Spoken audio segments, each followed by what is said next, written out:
When we think of clutter, most of us picture a messy table, a closet that won't close, or stacks of papers we keep promising ourselves we'll sort one day. But here's what many people don't realize. Clutter carries a weight that's far heavier than the items themselves. Researchers at UCLA studied families living in cluttered homes and found something remarkable. Every extra item lying around increases levels of cortisol, the body's main stress hormone. That means the more clutter you see, the more stress your body feels, even when you think you're ignoring it. And for seniors, who already carry the daily weight of appointments, responsibilities, and health concerns, that extra stress can feel overwhelming.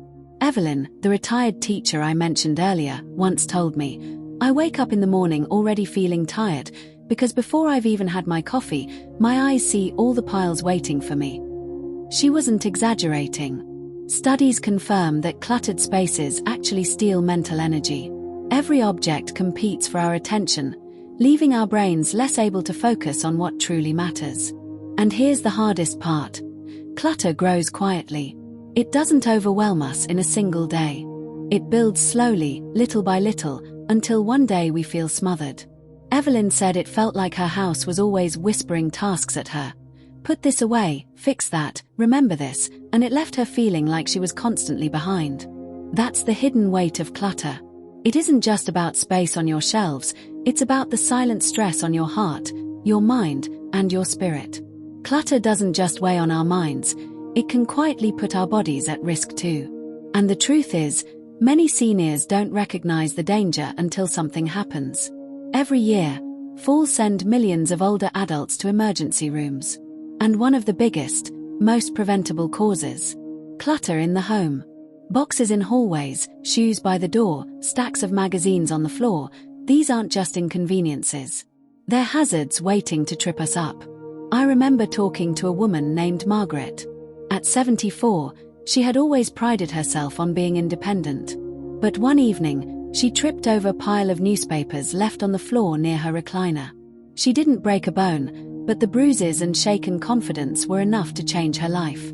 She told me, "It wasn't just the fall.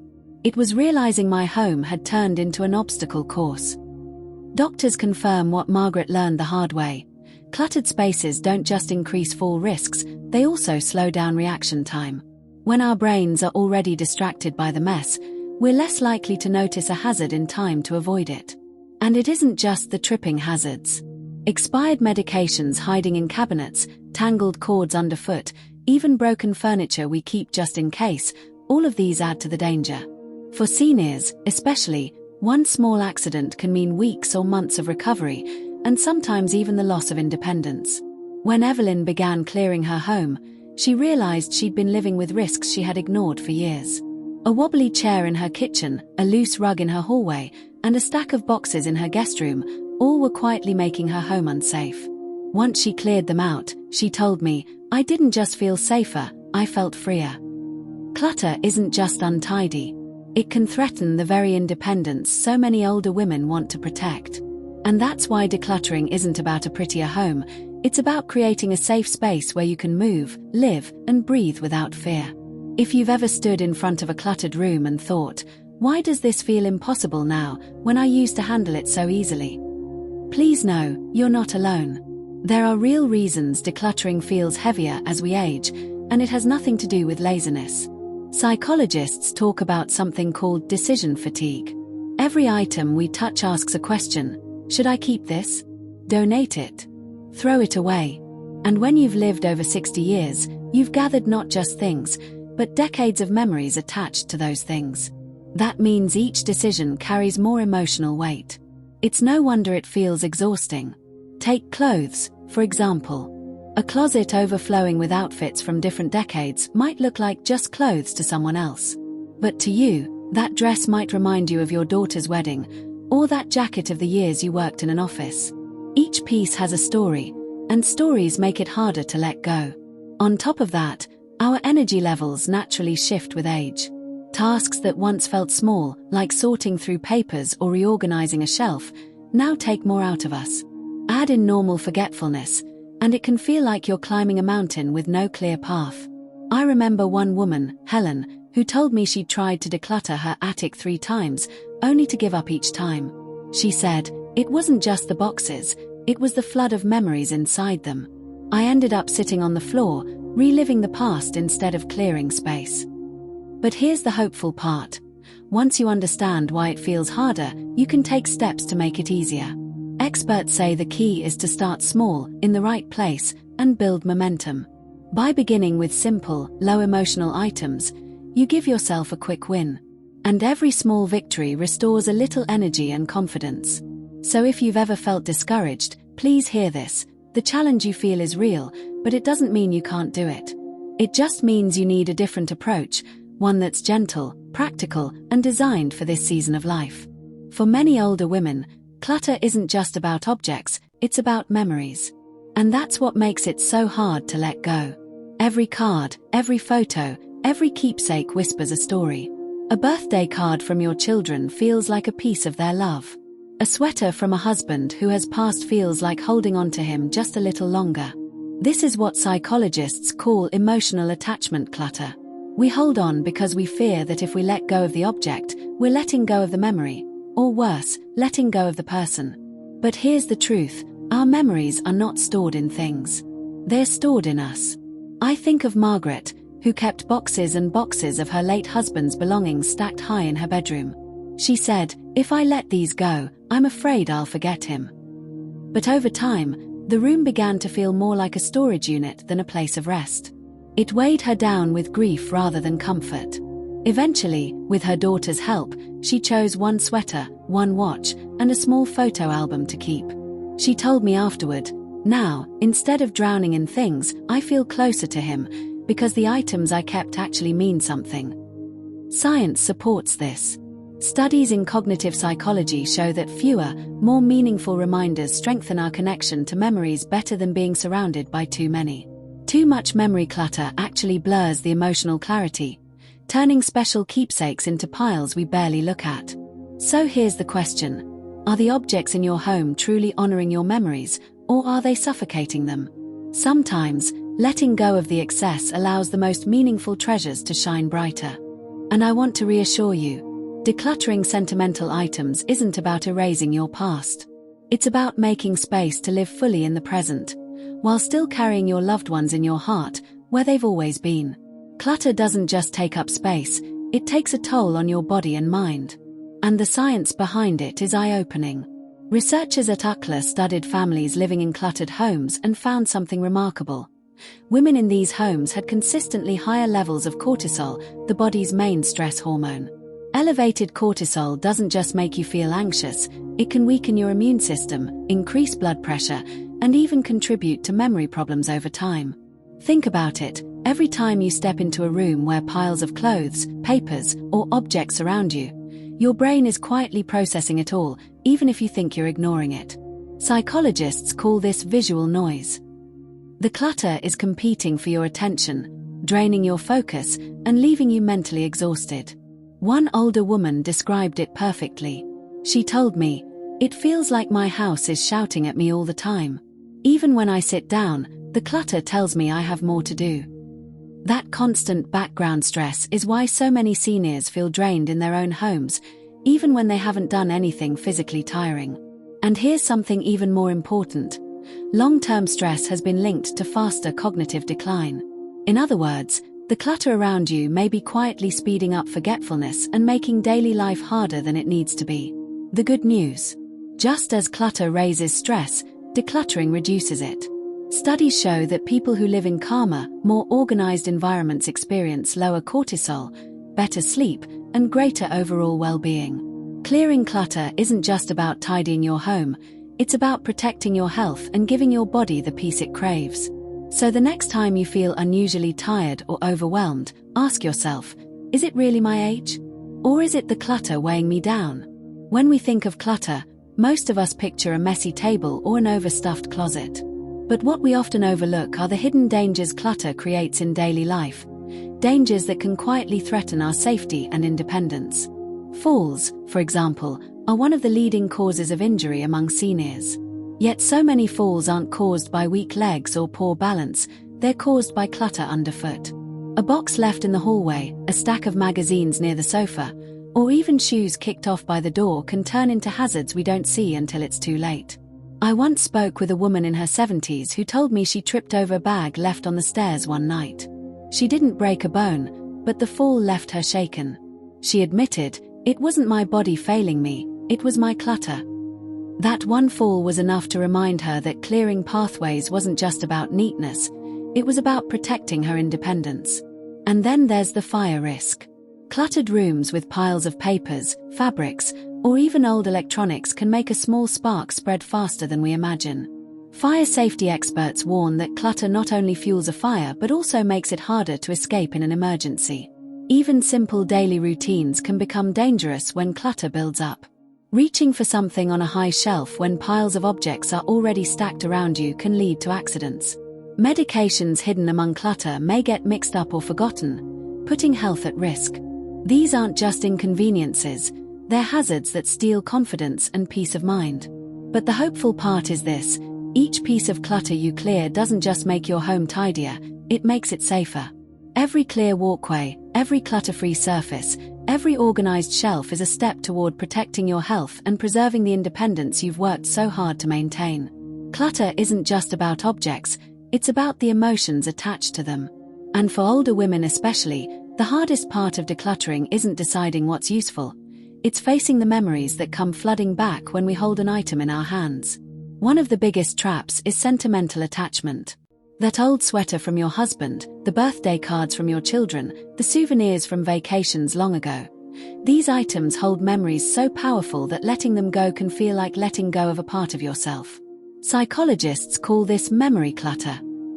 It convinces us that the memory lives in the object, when in truth, the memory lives in us. Another emotional trap is guilt. Many seniors hold on to gifts they don't use or items they spent money on, because getting rid of them feels like wasting money or dishonoring the person who gave them. But keeping these things, unused and unloved, only clutters our lives further. And then there's fear of the future, the thought that, what if I need this someday? We keep extra clothes, broken appliances, and piles of just-in-case items, even when they've sat untouched for years. But more often than not, that someday never comes. I remember one older woman telling me, "I keep all these things because they remind me of better times. If I let them go, what will I have left?" It was heartbreaking, but here's the truth I shared with her. You don't lose your past when you release clutter. You gain space for peace today, and for the memories you're still making. These emotional traps are powerful, and they're the reason so many seniors struggle with decluttering. But when you learn to see objects for what they are, things, not memories, you begin to free yourself from the emotional weight they carry.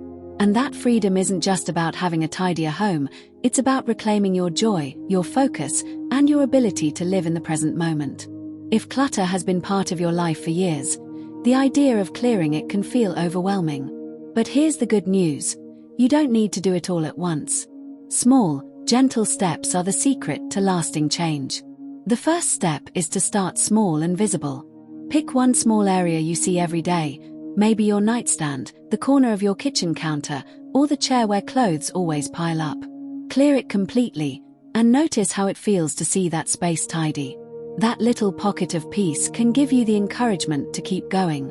Second, set a timer for 15 minutes. That's it. You don't need to spend hours decluttering. Focus on one drawer, one shelf, or one basket. When the timer goes off, stop. The progress you make in those short bursts will surprise you, and it keeps you from feeling drained. Third, make decisions easier by using a simple rule. If you haven't used it, worn it, or looked for it in the past year, it's time to let it go. Exceptions can be made for truly sentimental items, but remember, sentiment belongs in your heart, not in every corner of your home. Fourth, create a donation box and keep it in plain sight. As you go about your week, whenever you come across something you no longer need, drop it into the box. Once it's full, donate it. This makes decluttering a natural part of daily life instead of a massive, dreaded event. And finally, celebrate your wins. Every bag donated, every drawer cleared, every surface freed of clutter is a victory. Take a moment to pause, breathe, and recognize the peace you're creating for yourself. Remember Margaret, who once told me she thought she was too old to make a difference in her home. But after just 1 week of using these steps, she proudly showed me her cleared kitchen table and said, "This feels like a fresh start." Decluttering isn't about stripping your life bare. It's about freeing yourself from what no longer serves you, so you can enjoy what truly matters today. Decluttering isn't just about having a tidier home, it can actually transform your health in powerful ways. Doctors and researchers have found that a clutter-free space supports both the body and the mind, especially as we grow older. One of the most immediate benefits is reduced stress. Studies show that cluttered homes increase levels of cortisol, the body's main stress hormone. High cortisol doesn't just make you feel anxious, it also interferes with sleep, weakens the immune system, and accelerates fatigue.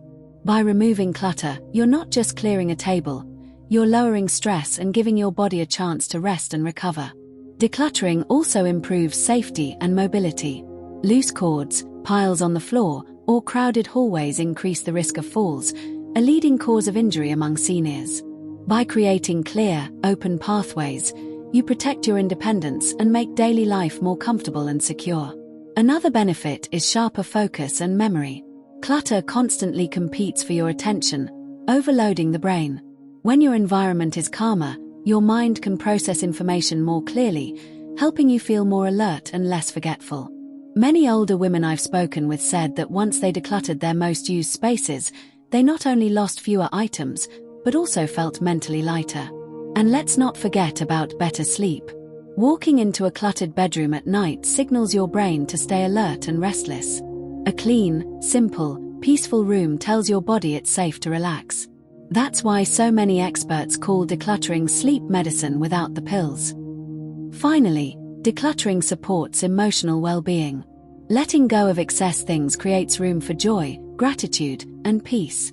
Many seniors say their homes feel like sanctuaries again, welcoming spaces where they can enjoy family, hobbies, or simply a quiet cup of tea without feeling weighed down. When you clear clutter, you're not just making your home look better, you're giving your health a gift. Less stress, fewer risks, sharper focus, deeper sleep, and a lighter heart. That's the true reward of choosing simplicity. Sometimes decluttering feels like a mountain too big to climb. But the truth is, you don't have to do it all at once.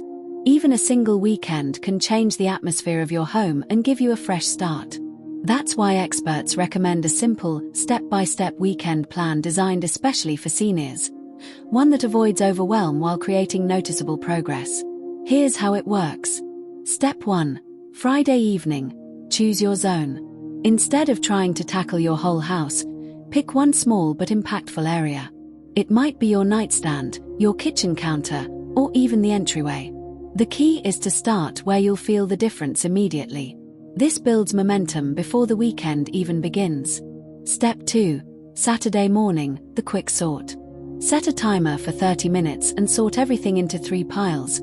Keep, donate, and toss. Don't overthink it. Trust your gut. If you haven't used it in a year, or if it no longer serves your life today, it's time to let it go. Many older women find it freeing to say, "Someone else can use this now." Step 3. Saturday afternoon. Clear the surfaces. Focus on the tops of tables, counters, and shelves.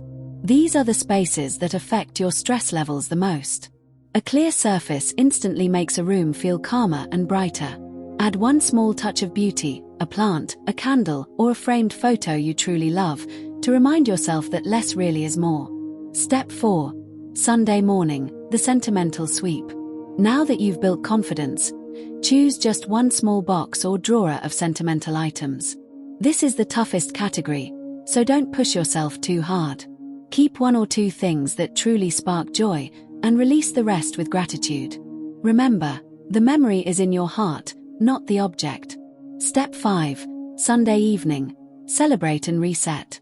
Take a quiet moment to appreciate what you've done. Look at the space you've cleared, breathe in the calm, and remind yourself, this is only the beginning. Even small steps create big change over time. By the end of this weekend, you won't have decluttered your whole house, but you will have changed the energy of your home. You'll feel lighter, calmer, and more motivated to continue. That's the power of a weekend plan. It proves that transformation is possible, one step at a time. Sometimes the best motivation doesn't come from science or checklists. It comes from hearing the stories of people just like us. Older women who felt stuck, overwhelmed, and buried under years of belongings, but who found the courage to let go. Take Margaret, age 74. For decades, her spare bedroom had become what she called the family museum. Boxes of her children's toys, old school projects, and even broken furniture sat untouched for years. Margaret confessed she often avoided opening that door because it made her heart sink. But one weekend, with her daughter by her side, she began sorting. She chose just one small box to keep, a few letters and photographs, and donated the rest. The next morning, she walked into the room, now empty, and whispered, "I can finally breathe again." Then there's Helen, 70, who struggled with her overflowing kitchen. Every cupboard was stuffed, making cooking stressful instead of joyful. She admitted she often reached for the same 2 pans because finding anything else was exhausting. With guidance, she pared her kitchen down to what she actually used. "Now," she said with a smile, "I enjoy cooking again because I can actually see my counters." And I'll never forget Louise, 76, who held on to her late husband's clothing for nearly a decade. The closet was so full that she couldn't even close the door. She told me, "If I let these go, it feels like I'm letting him go." But eventually, she chose to keep just his favorite sweater and one photo album, donating the rest to a local charity. With tears in her eyes, she said, "For the first time in years, I feel closer to him. The sweater I kept means more than the closet ever did." Each of these women learned something powerful. Letting go doesn't erase love, memories, or identity. It clears the space for peace, clarity, and joy to return. And maybe their stories remind you of your own. Maybe you have a room you avoid, a kitchen that frustrates you, or a closet heavy with memories. If so, take heart. You are not alone, and change is possible. I know that sometimes just hearing the word declutter can feel overwhelming, especially when you've built a lifetime of memories inside your home. But here's the truth. You don't need to do it all at once. You don't need to empty out your closets in one exhausting weekend. What works best, especially for seniors, is a gentle, step-by-step approach. Let me share with you a simple routine you can start this very week. It's designed to bring results without draining your energy. Step 1. Choose one small area. Pick a single space that you see every day, your nightstand, the kitchen counter, or the chair where papers tend to pile up. Don't try to do the whole room. Start with something you can finish in under 20 minutes. Step 2. Sort into just 3 categories. Keep it simple. Keep, donate, toss. Don't add more piles than you need. If you love it and use it, keep it. If it still has life but not for you, donate it. If it's broken, expired, or no longer useful, toss it. Step 3. Create homes for your essentials. Your glasses, keys, medication, these should all have a clear, easy-to-reach spot. This one step alone can save you so much stress. Imagine always knowing exactly where your essentials are. Step 4. Limit your session. Set a timer for 15 or 20 minutes. When the timer goes off, stop, even if you feel like doing more. This prevents exhaustion and decision fatigue. Tomorrow, you can do another small session. Step 5. Celebrate the win. Stand back and look at what you've accomplished. Take in the calmer space. Even a clear nightstand can feel like a fresh start. Say to yourself, "I did it." That sense of progress will fuel your next session. This small but powerful routine is how so many seniors I've spoken to have started their journey. The moment you feel the relief of a lighter space, you'll understand, it's not about perfection, it's about peace. Sometimes, the most powerful proof doesn't come from studies or experts.